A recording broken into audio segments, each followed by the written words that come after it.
For some reason, it's not, laptop's not working with me today.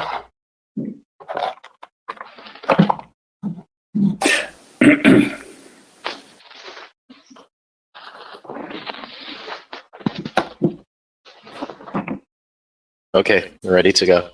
Okay.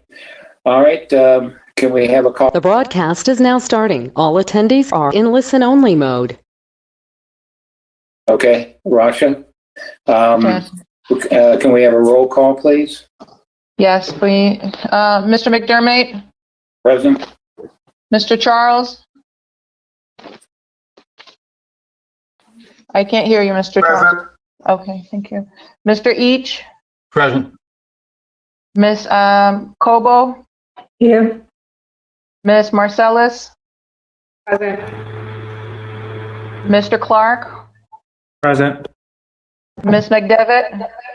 Here. Yes, we have quorum, sir. Okay.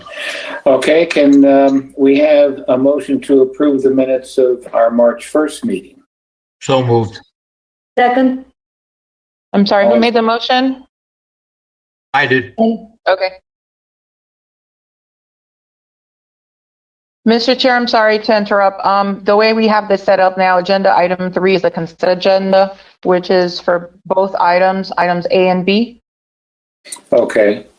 So let me read it on the record, and then you can ask for the motion. Unless a member of the CRA Advisory Committee wishes to remove a specific item from this portion of the agenda, tabs A through B constitute the consent agenda.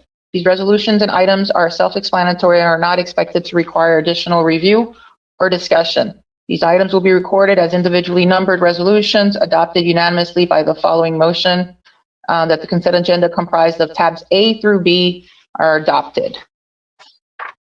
Okay. Any questions from anyone or a motion? I make a motion that we approve. Okay. Second. Is there a second? I second it. Okay. All in favor, say aye. Aye. Aye. Aye. Any opposed? So signify. Okay. Motion passes unanimously. Thank you very much. Hello? Hi, it's Brenda Alfaro. Okay, wonderful. Thank you, Ms. Alfaro, for joining us. Brenda, Sorry, I'm late. is your camera off? Oh, I'm doing phone. Okay, no worries, no worries. Not a problem. As long as you're able to ask questions, I guess. So Yes. for the next agenda item for action, agenda item number 1, approval of the North Miami CRA residential rehabilitation guidelines. So in 2016, when the CRA updated its plan, it incorporated doing several residential affordable housing projects. Part of that was funding the city's housing division, the housing department, to do single family rehab. We would provide them with the funding, and we would pay for half a housing inspector and half a housing coordinator. So as of March 31st, which just passed, we are no longer funding the city's housing division, and we're now taking it within the CRA. So before you are the guidelines that I am proposing for the committee to review and approve, so we can start administering our own programs. The previous program was a single family rehab program, which allowed for up to $20,000 for roof repairs, impact windows and doors, and so on and so forth. It is still up to $20,000, but what I'm proposing to do, I've split it in different categories. One, there's just a regular paint program where an owner of a single family home can get up to $5,000 with an approved contractor that's on the CRA contractor list to paint their homes. Obviously, it cannot be the same color that was previously on the property, because that would be maintenance. It would not be a beautification or a facelift. What the new project that we're proposing is, if you're a property owner, you're renting the house, or if you own up to a fourplex, you would like to participate and get a grant to paint your properties, you can apply for up to $7,500 with a 60-40 match. So if you're not occupying the property and it's a rental property, you can get up to $7,500. And again, it's a 60-40 match, which means the CRA covers 60% and the property owner covers 40%. The second item, I'm sorry, Chair, would you mind if I go through every single scope, or would you like me to pause to get questions? Why don't we wait till the end? Go ahead and go through all the items, All right. because there's I know, not that thank many. you. So the second item would be for the beautification project, would be for owner-occupied homes. You get up to $20,000 with no match requirement, again, to do repairs to your property, roof, impact windows and doors, landscaping, irrigation, septic to sewer, any flood mitigation issues that you may have if you live in a flood zone area. There are no matches required, again, if you are owner-occupied. The only thing is you have to stay in the house for 5 years. It's practically we call it a 5-year maintenance, but it's pretty much a lien, so you won't flip the house after we've renovated it. There is language in the guidelines that allows for, if, let's say, the building official or the code official determines that the inside of your house is really a life safety issue, there's asbestos, there are other things, you're an elderly person and you need to have certain things done, it allows for us to do those work for you interior. But most of the grants that we're offering right now are just for the exterior, so only for a special case-by-case basis are we allowed to do that. Another thing that we're allowing now is, let's say you cannot get property insurance because your roof is in bad shape and you cannot get insured. We will pay to replace your roof as long as you can get your insurance. So you need to show us that the insurance company has denied you because of, the disrepair in your property and you need to have it fixed. And we can go up to $25,000 for that. And the point with that is, once we're done doing the work, you do need to make sure that you provide us with the insurance every year for the 5 years that your property is insured. The other part of it is, again, if you're a tenant, you're renting a single family home, you're a tenant, you get up to $20,000. Also, you can apply for it, but there is a 70-30 match. So you're renting a house and the property owner, or you may apply. The only thing is you have to cover the 30% match. We cover 70% and you would cover the 30%. This is, again, the way I'm looking at it is, you're trying to renovate or improve the quality of life of a neighborhood. If you're only improving the ones that are owner occupied, you're going to have a little bit of gaps throughout. Whereas if you're making this available also for these single family homes that are being rented out and you're requiring a match requirement, they have an investment, they can be part of the renovation to improve your neighborhood. Lastly, the multi-unit dwelling improvement, it's up to 4 units for up to $30,000 with a 70-30 match. Again, it's for the same things, impact windows and doors, roof, efficiency, energy efficiency, flood mitigation, septic to sewer, any other items that are deemed necessary to improve the quality of life of the property and the facade of the property. And that would require a 70-30 match. This year, we have $750,000 budgeted for this fiscal year, and that expired, the fiscal year ends September 30th. So next fiscal year, we'll have a different pool of monies to consider. We are already working with our grant program software, Neighborly. They've already created the residential rehab program online, so people can apply online, and we're going to have the paper applications ready as well. We've worked with the purchasing department. They've already put out to bid to hire qualified contractors, so we would have a list of qualified contractors that have been vetted for these applicants to pick from. Lastly, if we do get more applications than fundings are available, it allows for us to do it by lottery, just to make sure that everybody has a fair opportunity to have access to the funds. That concludes my presentation, Mr. Chair. Okay, is there any questions from anyone? Ms. McDevitt? Yeah, for me, a couple questions. So first of all, there's a lot of options for improvements on there, which is really great. But is there any way, like with the pool of money, the lottery is great, but if we have an opportunity to maybe determine the amount of money that would be awarded based on, say you get 75 applicants, you can do smaller pools of money so that more people can could benefit, or would you rather do like grants that are larger amounts so that you can get more work done? Like, is there a priority that you're looking at? It is based on past experiences and looking at how the city has done it. Whenever you meet with property owners, it's not just, the beautification. It is a whole roof that needs to be done. It is the impact windows and doors. So that's why I split it to the smaller one for the painting program. But after that, I would leave it at the $20,000 to allow for the property owner to properly renovate their homes. And it actually makes an impact.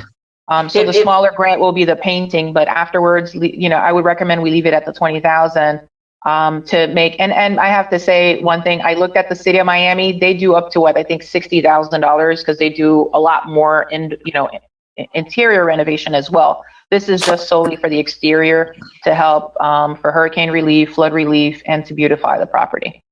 And I completely agree with that. I think it's awesome, but I also do really like the idea of some owner investment so that there's a little skin in the game on the owner side. And I see that you kind of allowed for that, but there's a little flexibility. I appreciate that. The one other thing I was going to say too was just with the flood mitigation, landscaping, et cetera. It would be a really big opportunity for us if we wanted to really push the idea of using natives and doing flood mitigation that includes bioswales and other things that are maybe a little bit more progressive, as opposed to just dumping money into landscaping things that aren't necessarily natives and aren't necessarily doing anything, to bring. I think that we could do a lot to push agendas that really bring our city a little bit more into the future. Agreed. While working on these guidelines, I met with Amanda Murray, the sustainability coordinator, and Stephen Pizzillo, the building official, so I can get a better understanding of, the flooding issues that we have and what are the options, what are the things that we can do to help properties that are within those areas and xeriscape. And, there were a lot of suggestions. So we do have a list of other things that property owners, if that's what they're applying for, they will be giving a wide array of things that they can do on the property to help mitigate the flooding and to help, But is there any way that we can require that they do that if they want the grant money versus just letting them do whatever they want? Is there any way that the CRA No, can say? they will have to use the contractors that we approve, and the contractor will be giving the proper scope. So it is going to be supervised. It's not like we give you a check for 20,000 and we tell you do whatever. It is something that has to be worked out, vetted. Like I said, Amanda Murray from the sustainability coordinator, she's going to be involved and she will be able to give her input. I am not a green thumb. Those are not my expertise. So that's why I contacted the building official and the sustainability coordinator to make sure I had exactly what it is we needed to incorporate.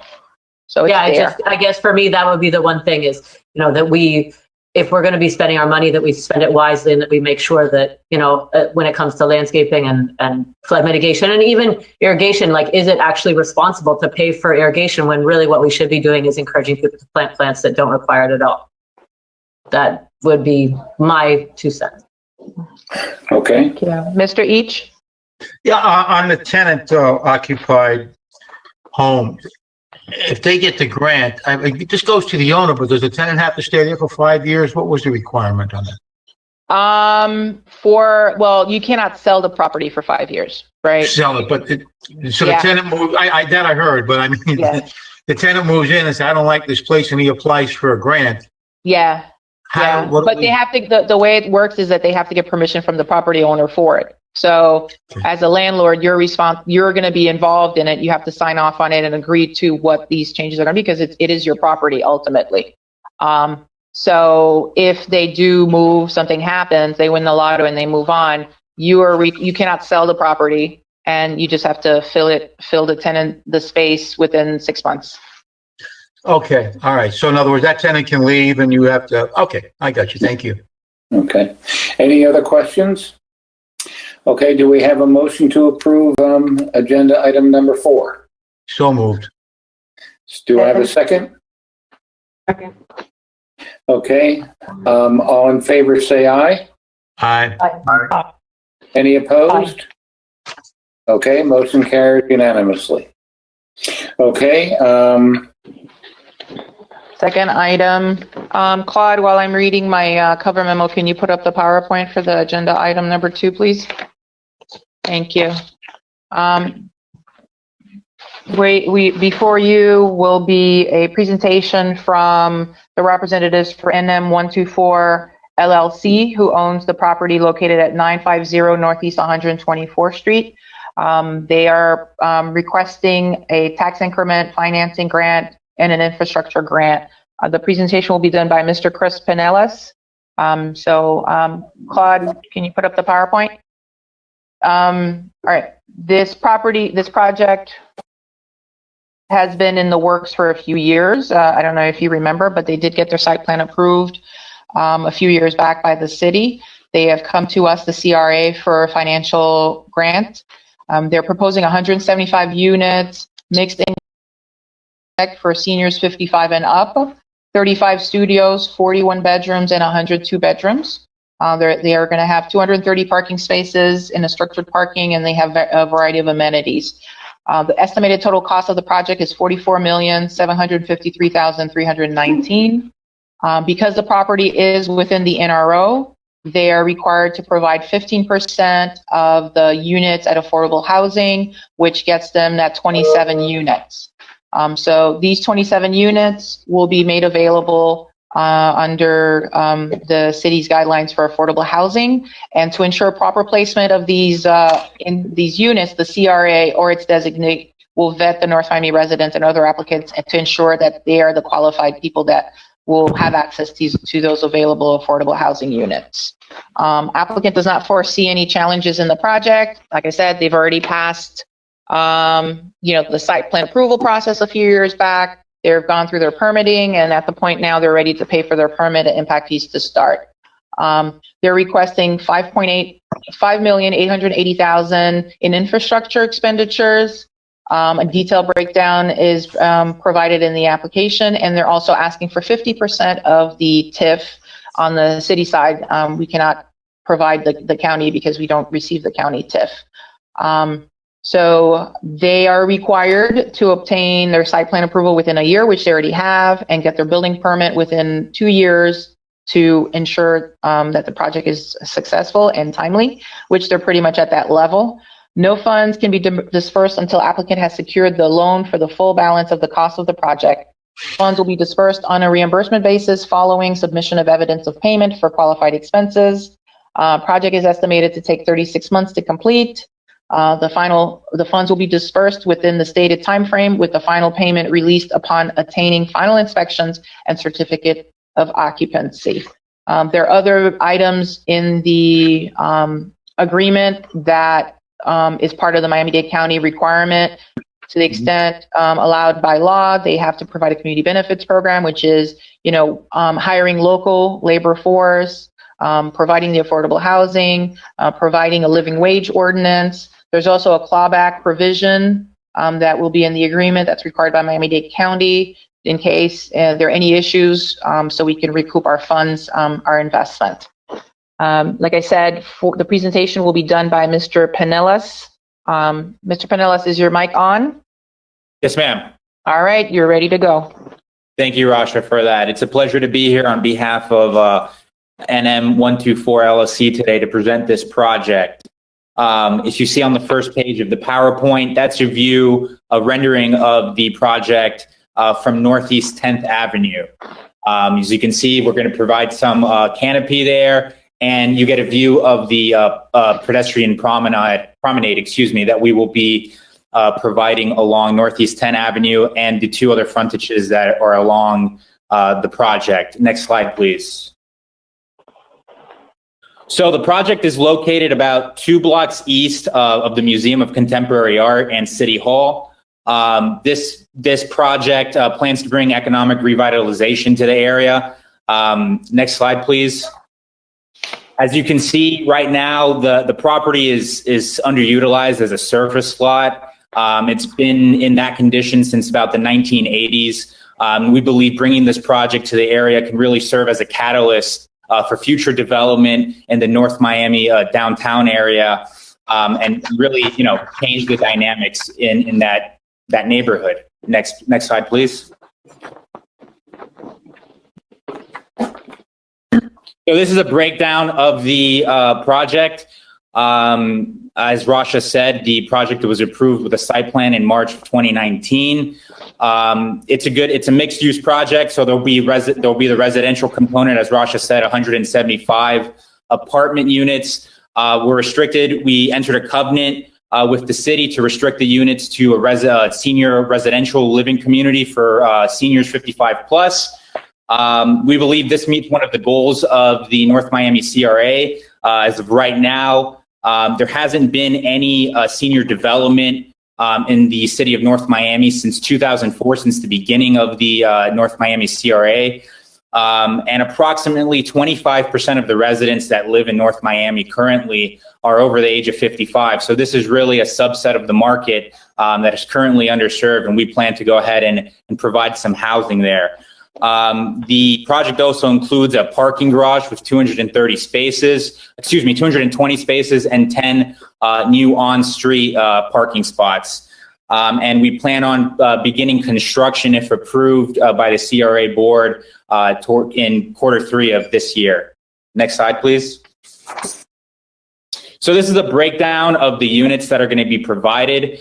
As you can see, there's a range of rent there. 60% AMI is going to be the 15 affordable units that are going to be provided. 15%, affordable units. So that lower range that you see there is going to be the approximate rent range for the affordable units, and then the rest of the units will either be at market rate or affordable rate determined by the owner himself or themselves.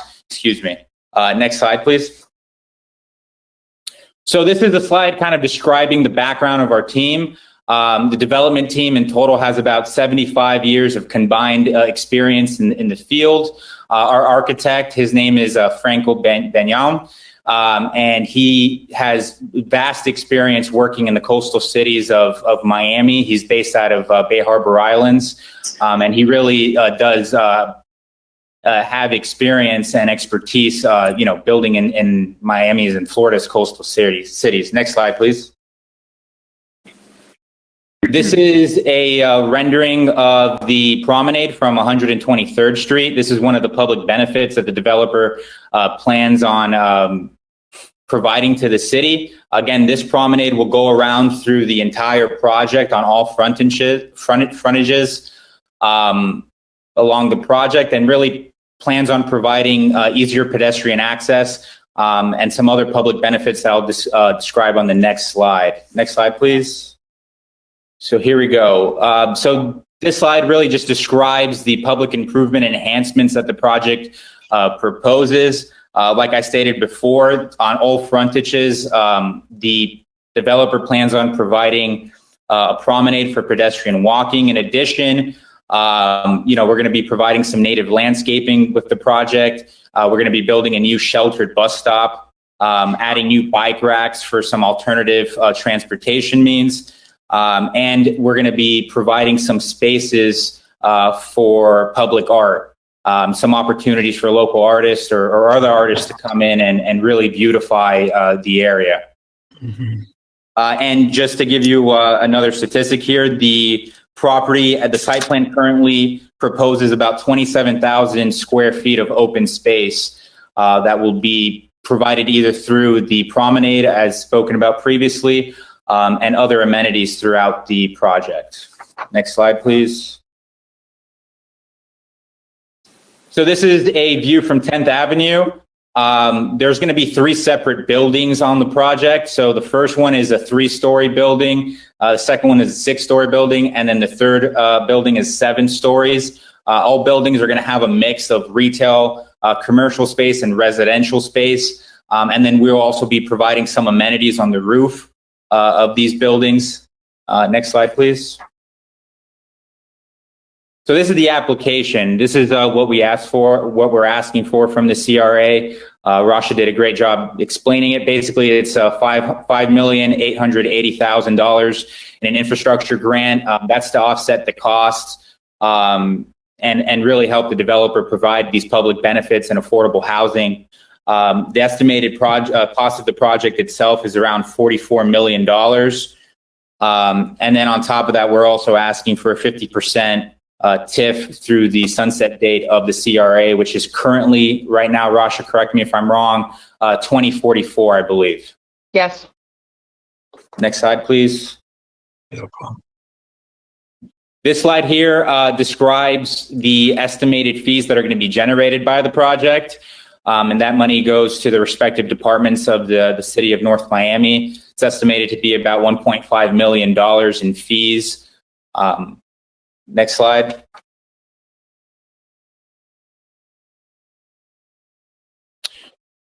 So this slide really describes the increase in taxable revenue that's going to come from the project. This is one of the main goals of the CRA, which is to increase the tax revenue in the city. Right now, the taxable value of the property is around $700,000. Again, it's an underutilized surface lot. So it's not, there's really not a lot of value there as far as taxes go. The taxable value after completion of the project is around $40 million. So there's an increase there of about $39 million to be taxed by the city county in property taxes. The CRA is estimated to collect about the city and the CRA, excuse me, are estimated to collect about $300,000 in taxes once this project is completed. And the city share of the ad valorem taxes generated through 2044 is estimated to be at $8.7 million. Next slide, please. So this slide really just breaks down the taxes. So the 16% represents the TIF refund that will be returning back to the project. The 17% represents the ad valorem taxes that will be going to North Miami and the CRA.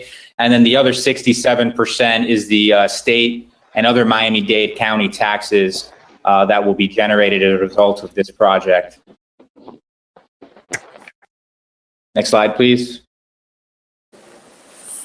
So in this slide, I wanted to talk about the economic benefits for the city and the CRA generally. It's estimated that once the job is completed, there will be 8 permanent jobs created through a result of the residential component of the building. And it's also estimated that there will be another 50 jobs generated by the future tenants of the retail and restaurant space.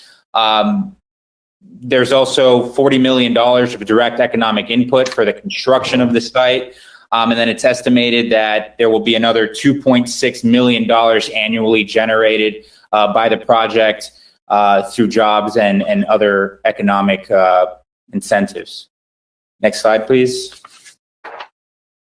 So this one here just gives a breakdown of the jobs. There's, the direct jobs by, that come from the construction of the site. There's the indirect jobs that, come through providing other contractors, whether it be concrete, other things to support the facility itself.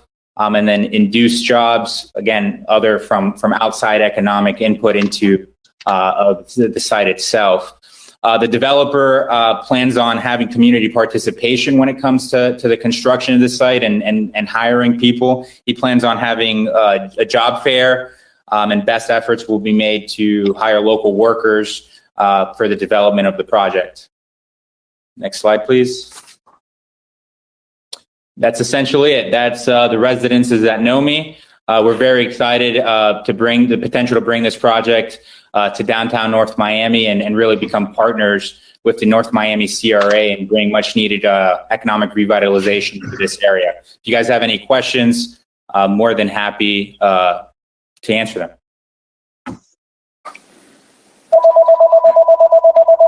Yes, Ms. McDevitt.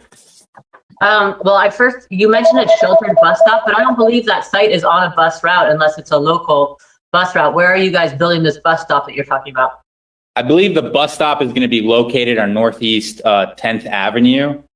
I'm not familiar with the bus route or whether or not that's in the works with the CRA or the local city council, but we have discussed that when we went through our site plan approval with the city, and we agreed to provide a sheltered bus stop at that location when we went through site plan approval.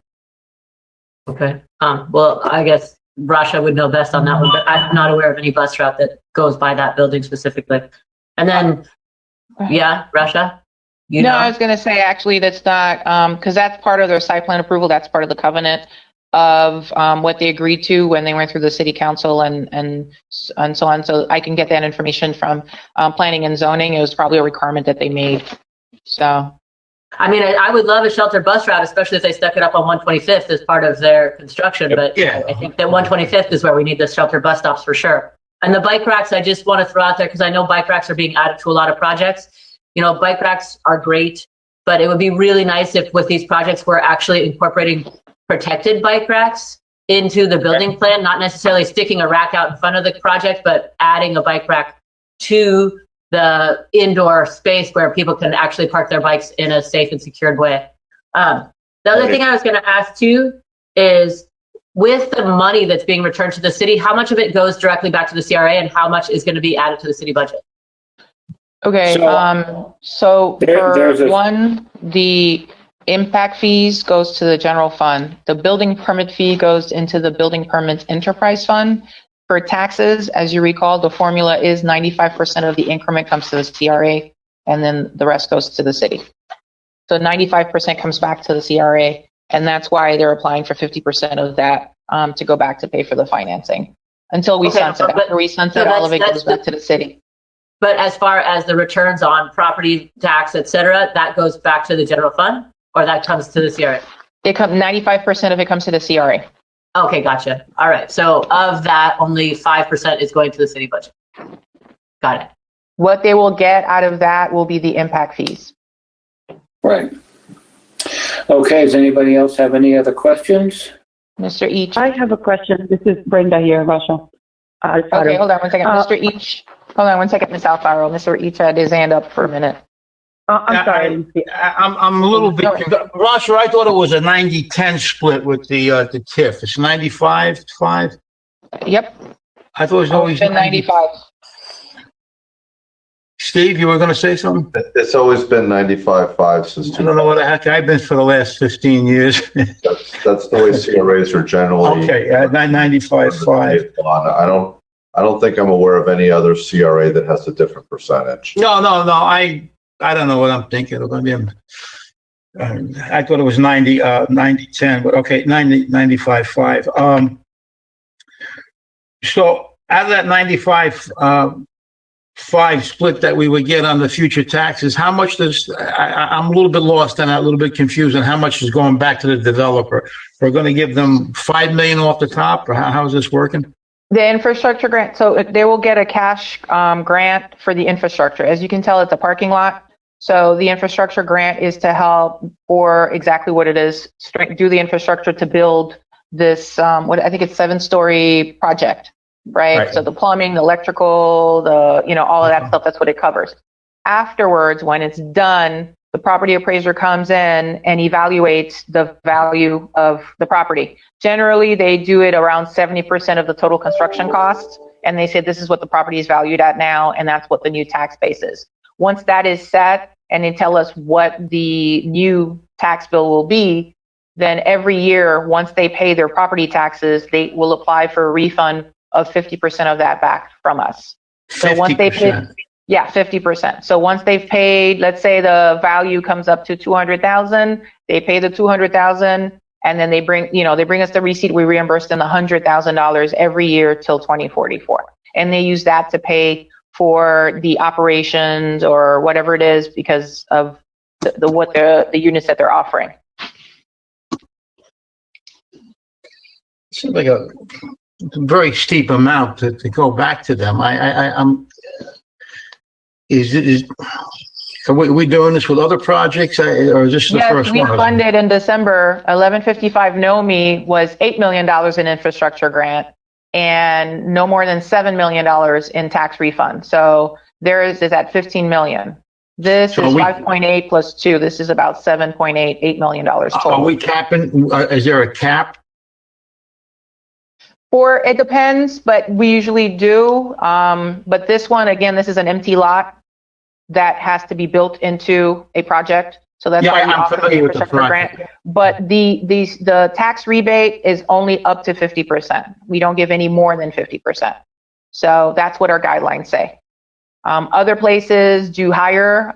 North Miami Beach, when I was there in 2012, they were doing up to 75% so they can attract redevelopment. And then, but we always set ours at 50%, so we have some money coming in so we can reinvest it into the community. Okay, Mr. Each? Yeah, Mr. Pinellas, I'm familiar with the project. Mike, you guys approved this on the planning commission, I guess, when I was off it? Yes, it was approved by the I planning. remember it coming before us when I was on there before. The question I had to ask you is, I want to ask you is, on Northeast 10th Avenue, that's going to be the 3-story part of the complex, and then it's going to go up to, what, 4, then to 7, or? Well, sir, if you're viewing the project from Northeast 10th Avenue, I believe you'll have from the left going to the right, the 3rd-story building, then the 6th-story building, and then the 7th-story building.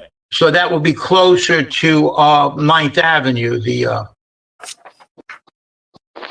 you're going to the west. When you say left to right, The 7th is on 124th. The 7th story is on 124th. The 3-story is on 123rd with a big setback.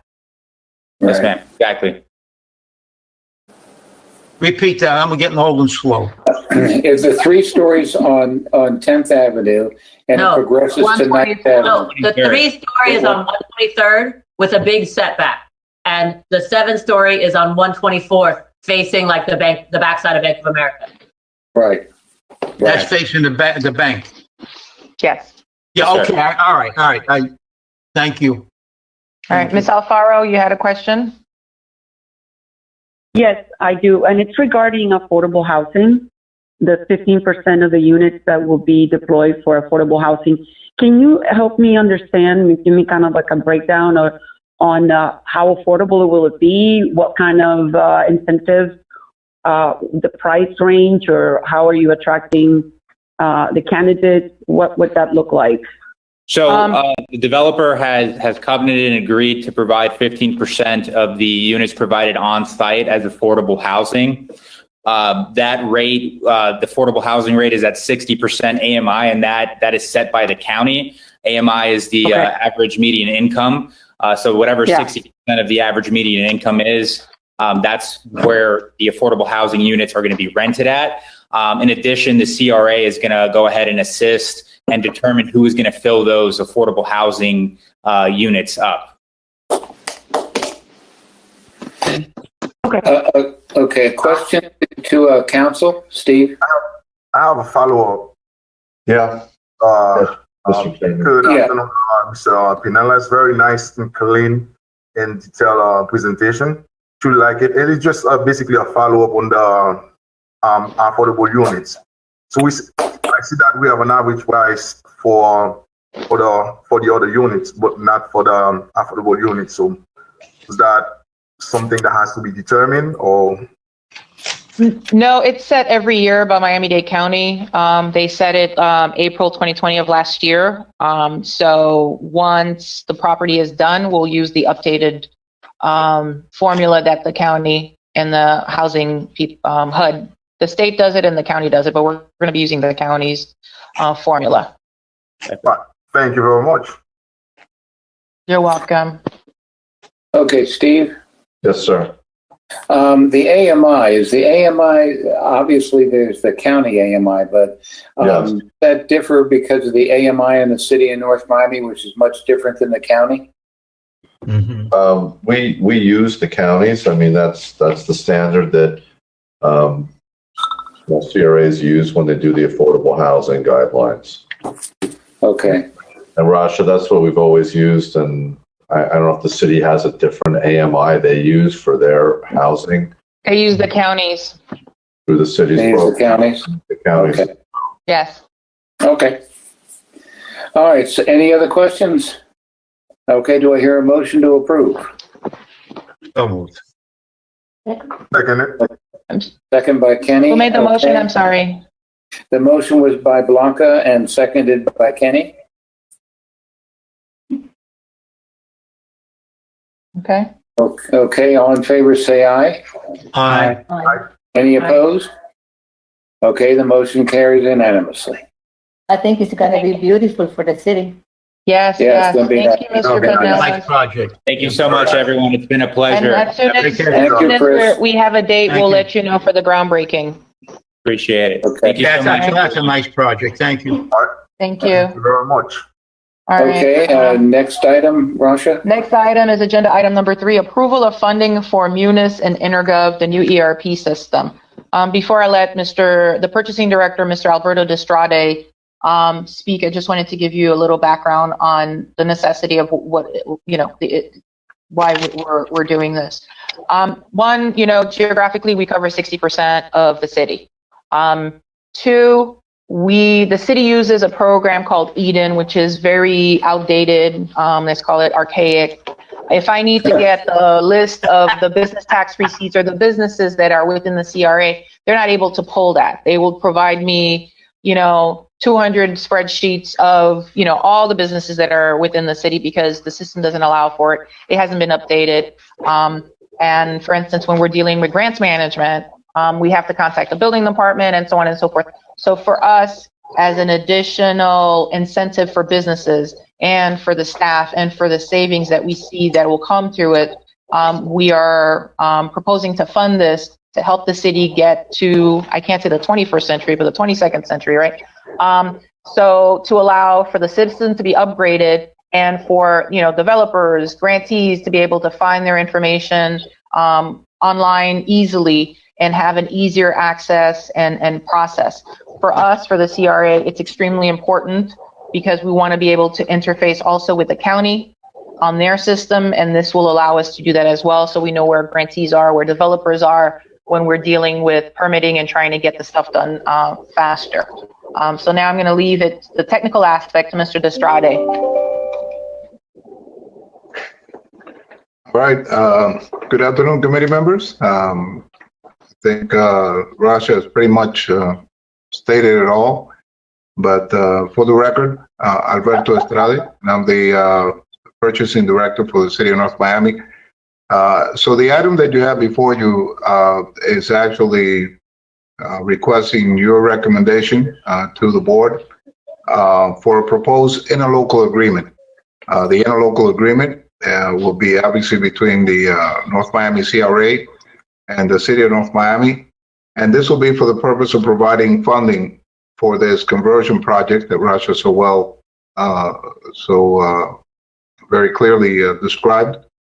So we'll be converting from the city's current Tyler Eden ERP platform to their new model, which is the Tyler Technology Munis and Energov software suites.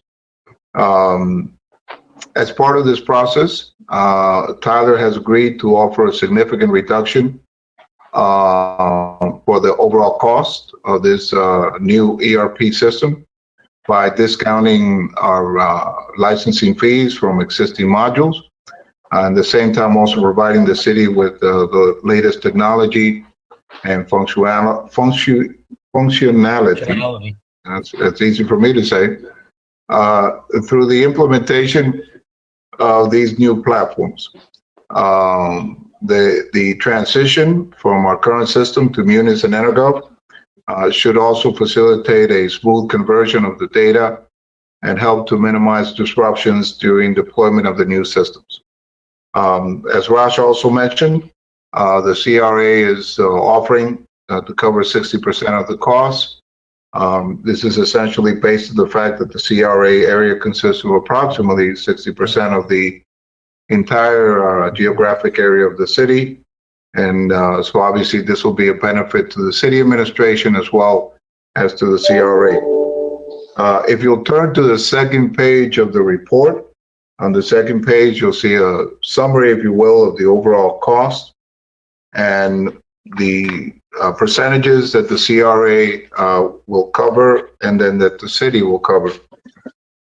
You'll see that on the second page of the report, the overall cost for the licensing, implementation, and data conversion to the Munis platform will be $705,429, and that's during this fiscal year, and that it's budgeted during this fiscal year.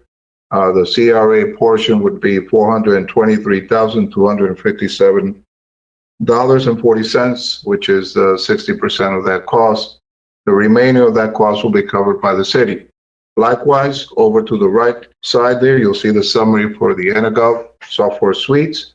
The total cost for Energov will be $728,126, with the CRA covering 60% of that cost, and you can see the breakdown there. In addition to that, there are annual maintenance costs for both Munis and Energov, and you see there a summary over the next several years, the first next 5 fiscal years, with the CRA covering 3 years of maintenance for Munis and Energov. You'll see that Munis is actually coming on board in this fiscal year, whereas Energov is coming on board in the next fiscal year. And then you see the percentage breakdown of the maintenance cost. The maintenance cost annually for Munis is $159,162. And for Energov, it's $99,815. And the CRA is going to be sharing in 60% of that cost.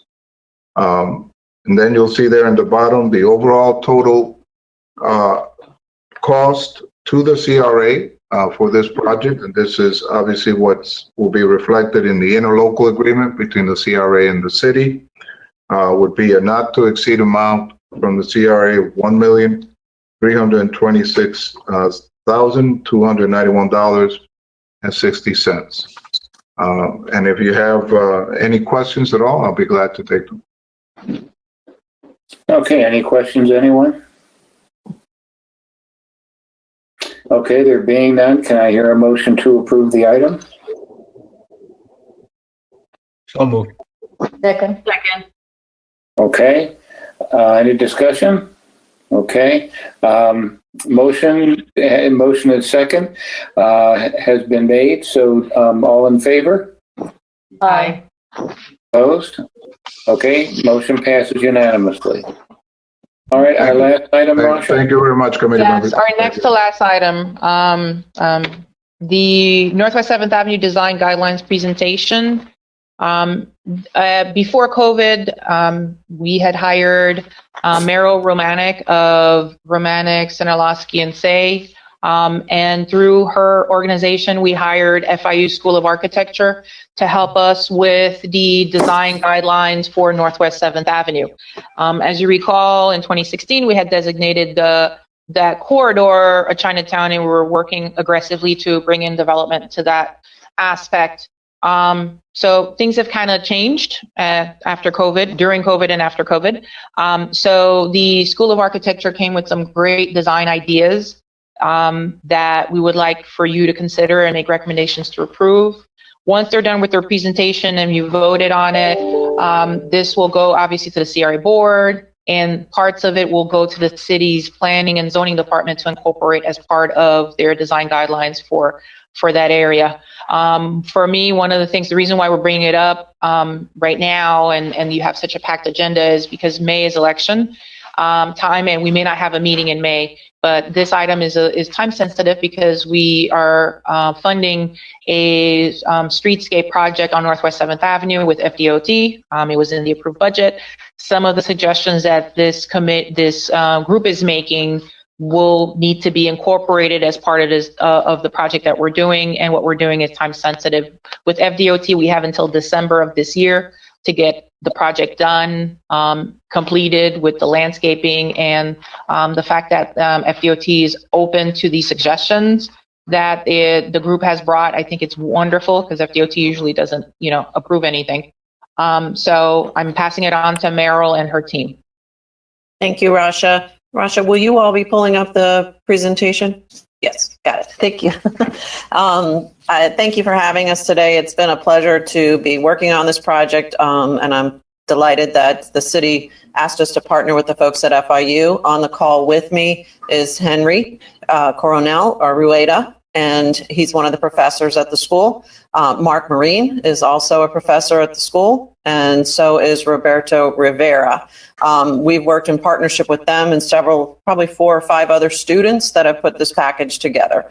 So I'm going to let Henry take over. This is basically the vision of what the design guidelines for Northwest 7th Avenue. As we know, there's been a zoning change that allows for more height and more development on on those properties, and we are trying to get these steps set in place so that future developments have a roadmap that will make it a much more pedestrian-friendly, bicycle-friendly, continue to allow cars, obviously, to flow, but also to make it a much more urban experience than it is today. We all know that the downside to 7th Avenue is that it's focused on the car and the car only. And there's a lot of parking that's fronted right on the streetscape. So we're stepping into creating guidelines that are going to help improve that space. Henry, I'm going to let you take it over unless Mark or Roberto want to start the slideshow. Kick it off, I Henry. think Roberto wants to start. Yes, and then I'll catch up. Great. Okay. Great. Well, thank you all. It's a pleasure to be here, and it's been a real opportunity for us to involve our students in this process. If you can advance the slide. So the corridor from 119th to 135th Street, obviously some challenges in transforming what is as a car-centric corridor into a pedestrian one. But we've identified here a series of areas that we understand will help create a long-term strategy that respects both the FDOT requirements that are in place as well as the new zoning. Next slide. So in order to do that, we came up with basically a type or a typology for 5 different, we call them districts. And the idea here is to create a replicable set of guidelines that can be applied in accordance with, a strategy for funding them. But really the purpose of it is to allow for this entire corridor to be to have a consistency about it. So we're going to focus on one of these districts, but with the idea that this is something that's going to happen throughout. Next slide. Those districts occur like every 3rd block, just to help us take in a bite-sized pieces. Yeah. Henry, you want to talk about the intersections? Yes. So when we started with the project, one of the challenges was to create some east-west crossings because north-south is already there. So we received the FDOT plans and we updated all the information that we had to include all the medians and all the works that they were planning, which are already in the works.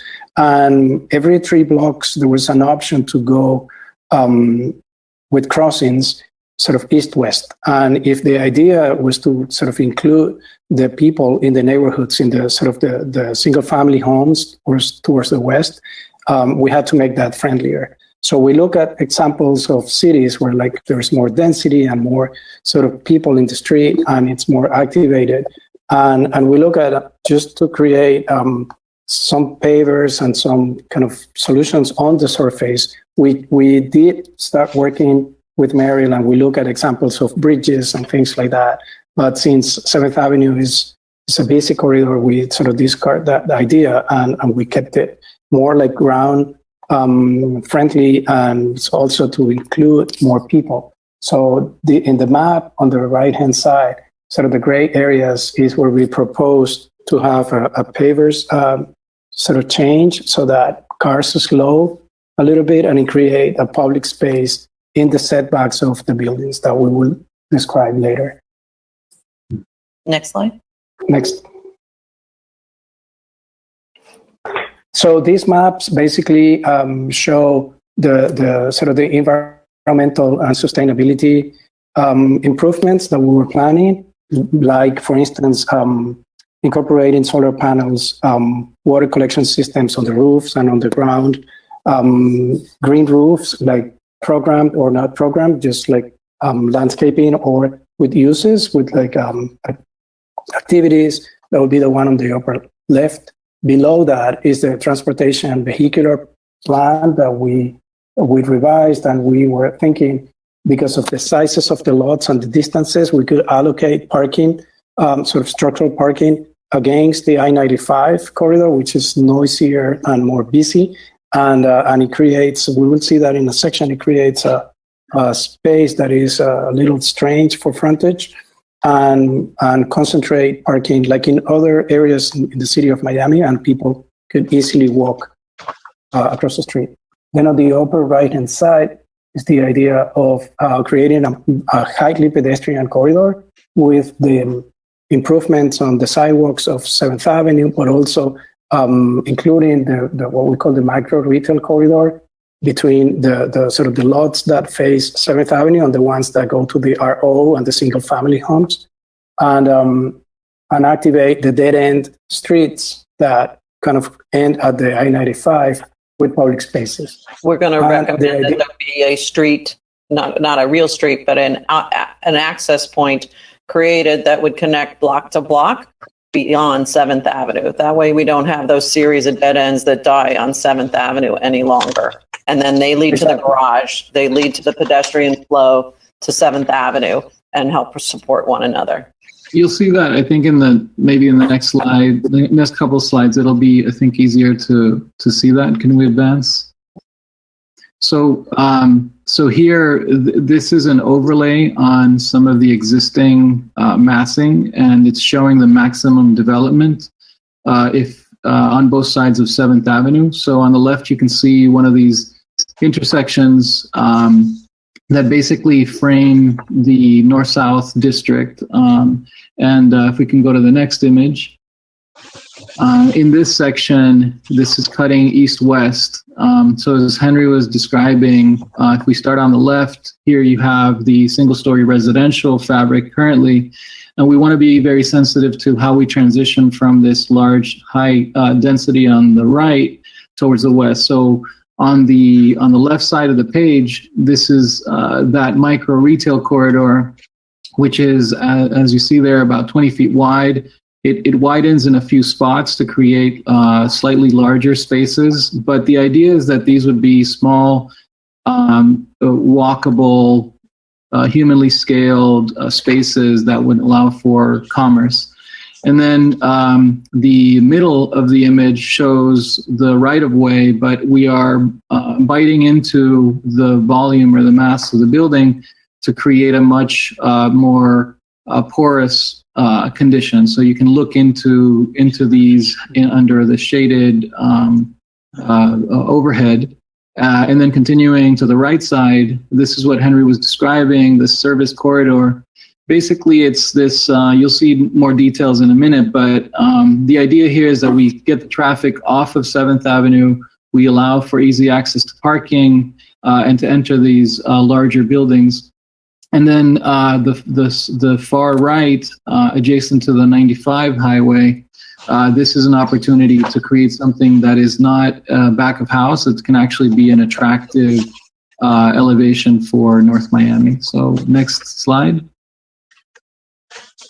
I'll speak briefly about the section. So here you see with a little bit more detail what those cutting into the building, the cross section at the top, and then the plan view at the bottom. It is respecting, again, the FDOT geometry that's being built at the moment, but you can see how we're introducing retail and commercial on the ground level so that you have an active sidewalk. And we'll get into the sustainability stormwater runoff strategy here in a minute, but this is just to show you the idea that we're trying to avoid the effect of the canyon as you move through 7th Avenue. Today, basically, the right-of-way, we've got a 5-foot sidewalk beyond it, and then there's the property line. So as developers come in, we're going to request some setback requirements on the ground level to really widen the aesthetic of the streetscape. Henry, you want to take on the next slide? Yes. Can we see the next? So the idea, as Roberto was describing, is that the ground floor is activated. So it's all retail spaces and the implementation of the arts and cultural district. And the sort of the plan in some of the maps, you will see that the ground floor is more porous, so there will be sort of shortcuts and breezeways that will connect the buildings in a covered sort of condition. The idea, as we move to the west of the city, is that the retail spaces are smaller for local businesses and for to promote sort of activities of the neighborhoods and people of the community. Once we go towards the I-95, the idea is to have the center of these buildings, because one of the towers, let's say, have the benefit to face 7th Avenue and the other the benefit to face the I-95 and the long views towards the east. So in the middle is that sort of space that we're thinking to activate with landscaping, the cultural district uses like galleries or art sort of facilities. If we see the next, we will see that is basically the same section, but this is cutting through one of those intersections where the idea is that the buildings have also an important facade or elevation towards the crossing streets, and it's not just one-sided set of developments. So the architects or the designers or developers working on this will have multiple opportunities in the proposals. We see the next.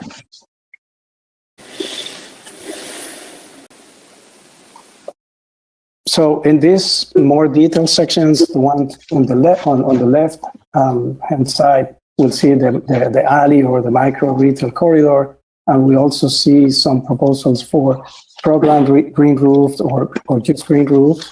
And so we did some testing on like the water collection systems, the retail spaces towards 7th Avenue that could be double-heighted, just to give it different scale, and the more intimate retail spaces towards the corridor, and also the idea of allocating these cisterns where the water is collected and reutilized in a larger program of stormwater management. And on the right-hand side will be one of these plazas that will have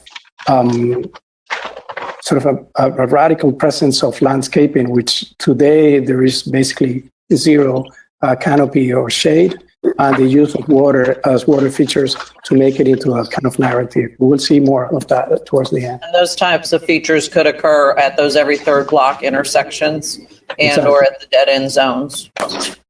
So next image.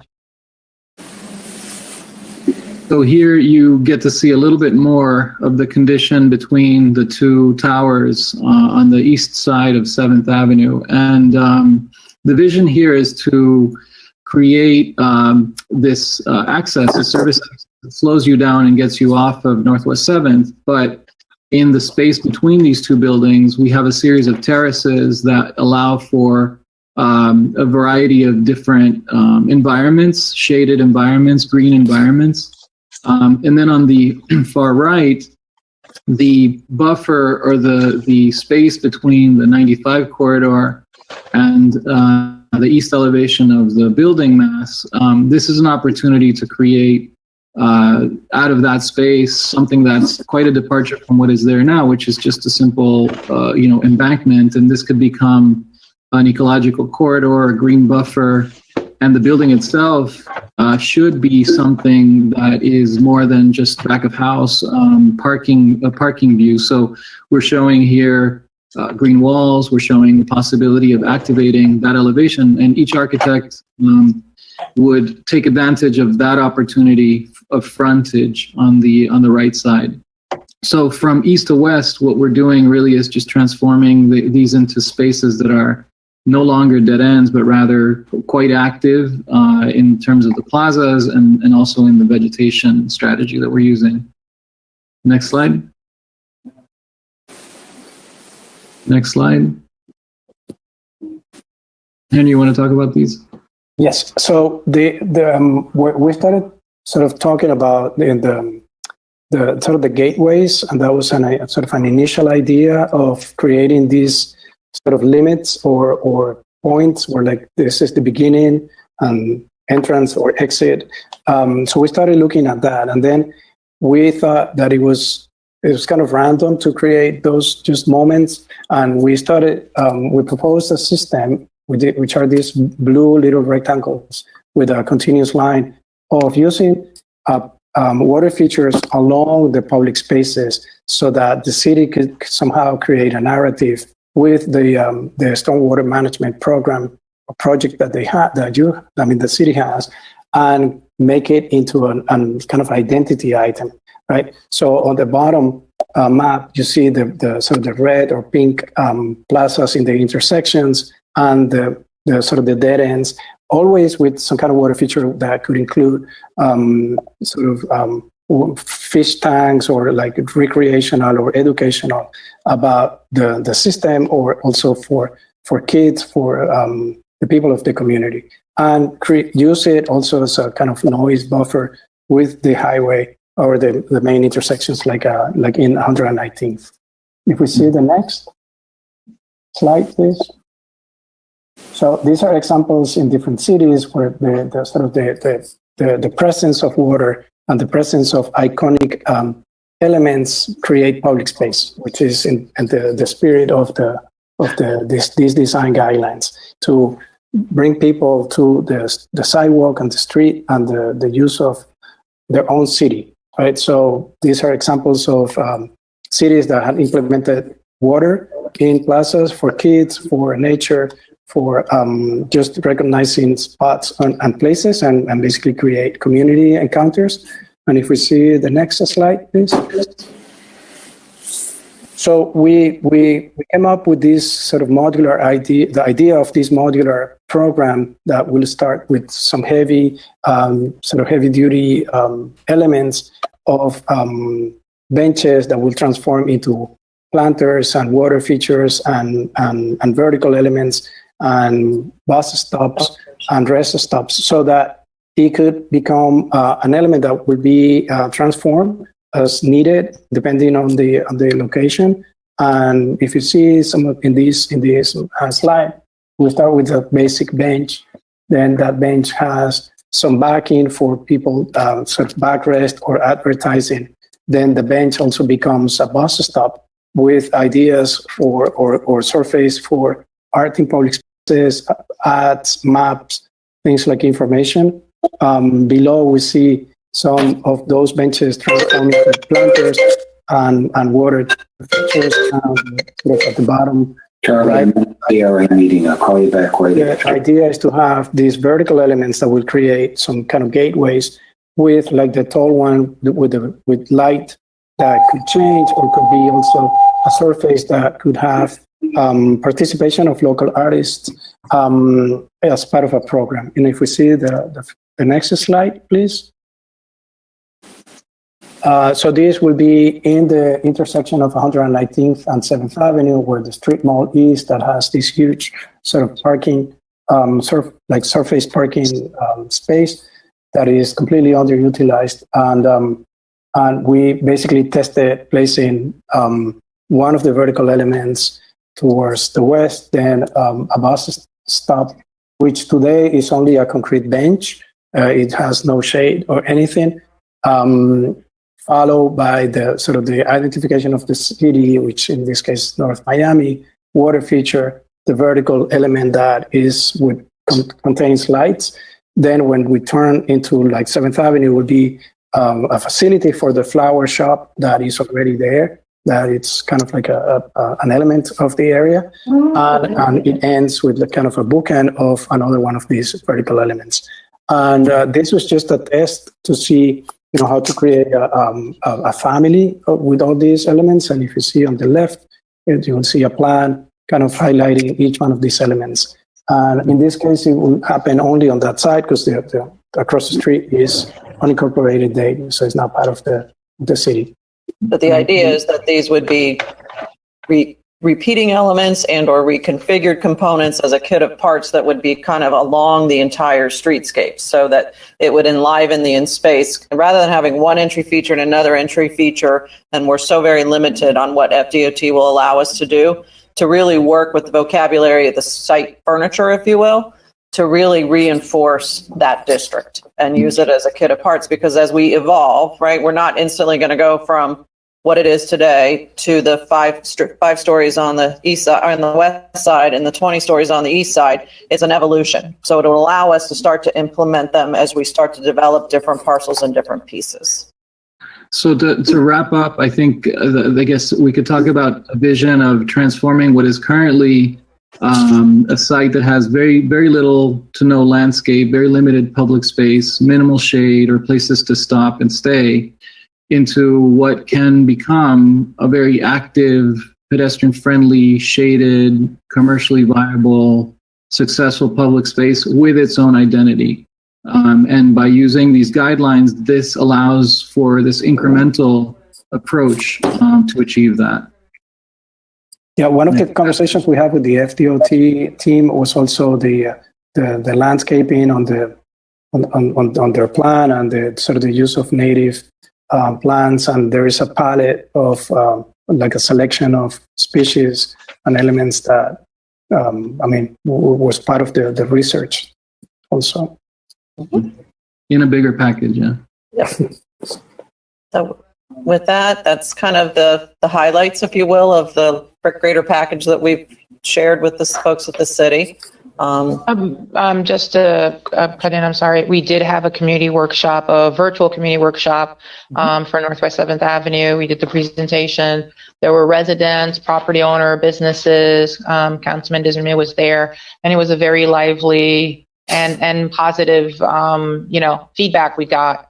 I thank you both, the team, the FIU School of Architecture, and Merrill for guiding us through the process. For me, for the CRA, again, the time sensitivity about it is the crosswalks, every 3 blocks. Since we are working with FDOT right now and doing the work, we kind of need to fit that into the renovations that we're going to be funding and so on and so forth. So that's why we're bringing it to you, so we can get it done within the project that we're doing with FDOT right now, as time permits. So we're available for any questions. Well, it appears, Merrill, that this has been very well thought out, particularly in conjunction with what FDOT will and will not allow. People seem to think, unfortunately, that, the city, as the old saying about man proposes and God disposes, well, it sort of goes with FDOT. Cities propose and FDOT disposes. So, it's amazing that you've been able to work with FDOT as you have, knowing from experience myself, the kind of problematic issues that, they have with their own particular rules of the game, so to speak. So one quick thing, I noticed that it looks like that the benches had coverage to them. Some of them do. If it's a bus shelter, it would have a cover. Okay, but other than a bus shelter, it wouldn't have any cover? Probably not. I mean, we can again, it's a kit of parts, so we can play with what that is and where that is. Certainly, admittedly, we're trying to provide public realm elements without, bringing the bad stuff that can come with that too. So we're being careful about shapes and forms and providing enough shade, but not too comfortable. All those kind of elements are part of that design process, And these only congratulations again on, it appears to be very well thought out, but is there any other questions from anyone? Mike, if I may. The water element, I'm sorry, I can't, where is the water element on that coming off of the... It's just underneath with the City of North Miami lettering. It's part of like a pond, if you will, or a water feature. Oh, okay. All right. Okay. Thank you. Okay. Blanca? What's going to happen with the buildings that are there now? Well, like I said, and this is building the roadmap to get us there, right? So there's already been transformations in the zoning codes, but we're trying to make recommendations that are, more informed as far as urbanistically. Certainly, these are going to happen parcel by parcel, block by block, as developers come in to do it. If a property doesn't have, the developer doesn't want to reinvent their particular site and leave their shop and just as it is, it will have the capability to stay just as it is, but it's not its highest and best use, if you will. So it's kind of a thing that will evolve over time as folks come in wanting to reinvent and refresh the area and redevelop it. If we could maybe go show slide 6, it might show everything in that context a little bit better. Okay, is there any other questions from anybody? I have a couple questions, Mike. Hello, yeah, Sarah, go ahead. Okay, well, first of all, I was going to ask, 131st Street is one of the few streets that has kind of a low use pass through over to the rest of the city. And I couldn't tell from all the plans that you guys put out there whether or not that was one of your highlighted intersections, but it feels like, I know like part of our overlay for the transit includes 131st Street. It doesn't necessarily reach all the way out here as yet, but it would be excellent to incorporate 131st Street as a priority street for any sort of bike lanes, etc., going east-west, if you guys have not already. Yeah, we can definitely highlight that up. That's obviously right where the St. James site is, right? Because it kind of is dissected by 995. And the original slide, there's a lot of content in this, guy. So it's hard for us. If Rasha could give us an afternoon, we would spend the afternoon. I can tell you that. But she said, nope, keep it short. But there's elements we know that are probably going to stay. Like St. James Church is going to stay. There's a fire station there. There's certain elements that are kind of known entities that are probably not going to be part of this evolution. So it kind of allows for that stuff to happen, but certainly we can reinforce the connectivity to our side of 95, because that is another thoroughfare into the city.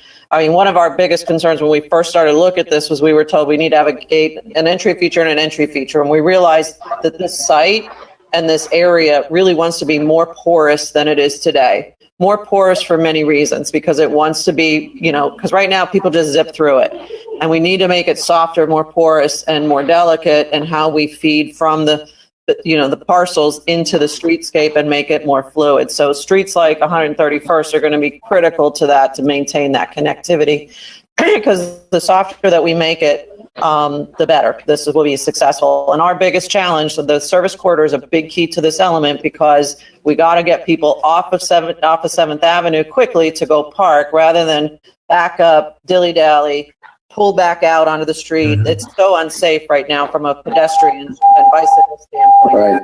Critical to soften it. So the Uber drivers, the deliveries, all those things can get diverted off of 7th and make it a little bit of a softer space. Yes. Okay. Just as a follow-up to that, I just wanted to say I'm thrilled that this is kind of the direction that the CRA is taking with that corridor. And I'm really glad. That was one of my questions before. You had mentioned that you'd already done a public workshop on Saturday. I didn't get a chance to attend that. But yeah, I mean, I feel like engaging current residents, because I know there was a lot of pushback with the Chinatown, and this feels like a really exciting and fresh way to be looking at that corridor. And I applaud all you guys are doing. And it seems like a lot of creative ideas are coming in.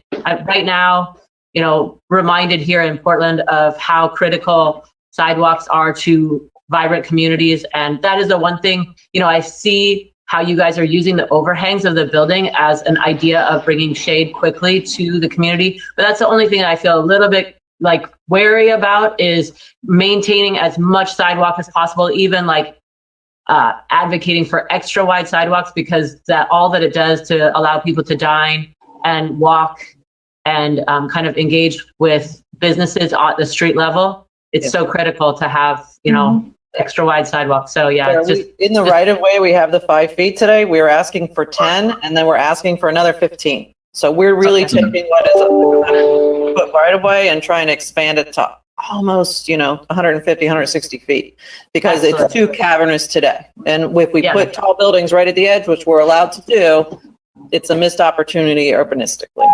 Right. Awesome. Okay. Thank you. Thank you for the presentation. Mr. Charles had a question. Yes. It was not a question. I just want to say that this is the second time that I watched the presentation, because I was in the first the virtual meeting, and then I asked a couple of questions, but I didn't get a chance to say congratulations to the team. Very, very nice plan, nicely presented, and I was so happy. But at the end, I had to run because I had another meeting on the same day.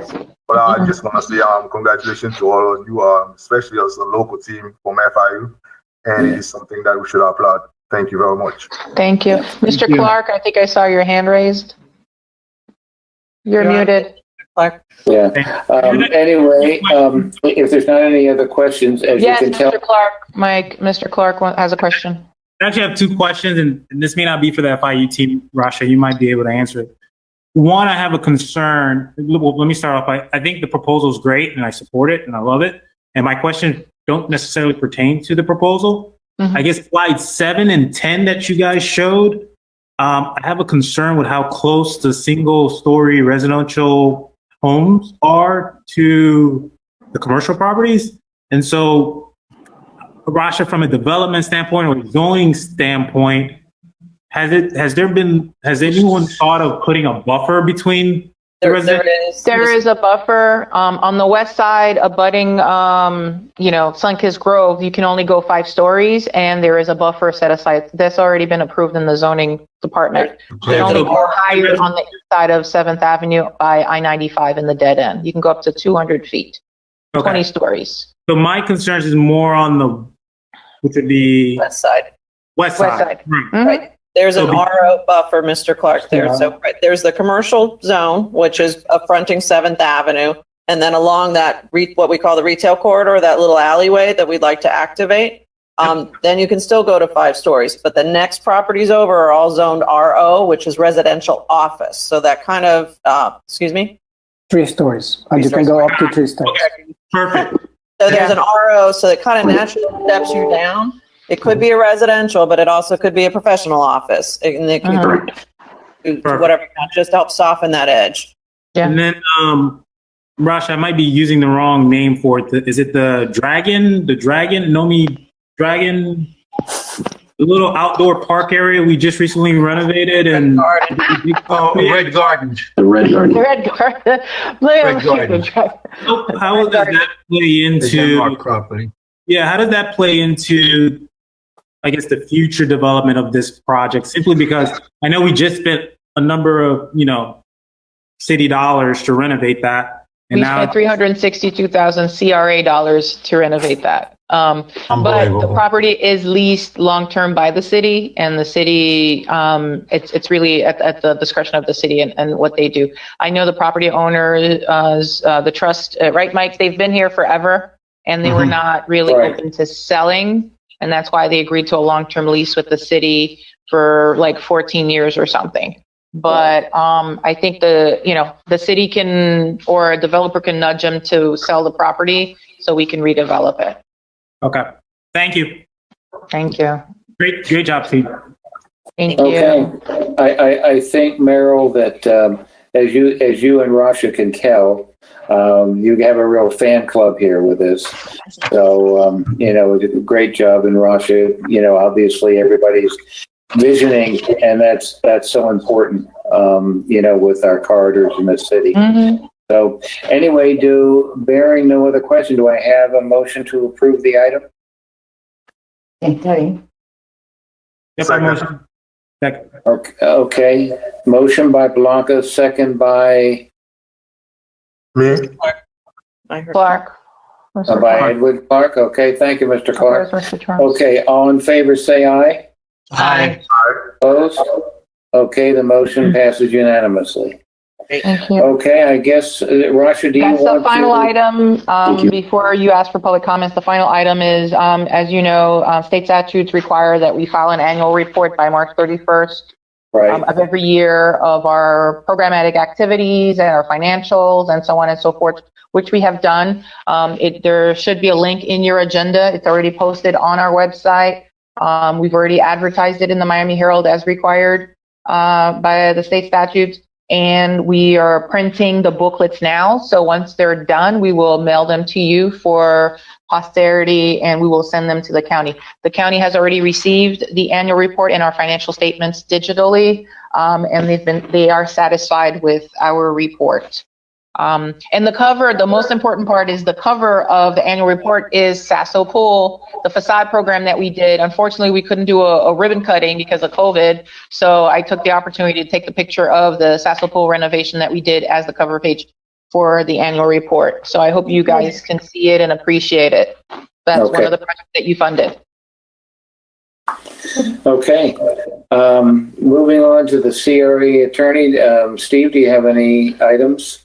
No, I'm good. I would just like to say that we do have a dress code, Mr. Each, when it comes to these meetings.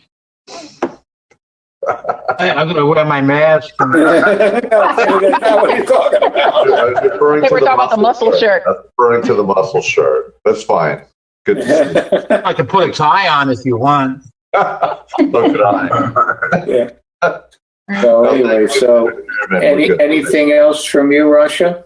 No, sir. Thank you very much. Okay. Barring none, is there any old business? Any new business? Okay. Can I hear a motion to adjourn? Hey, Roger, can you give me a call, please, after the meeting? If you don't mind. Sure. Thank you. I move that we adjourn, and it's been a great meeting, very informative. Thank you. Okay. Thank you, Blanca. Seconded. I second it. Okay. All in favor, say aye. Aye. Okay. Aye. Thank you all very much. Thank you. Thank you.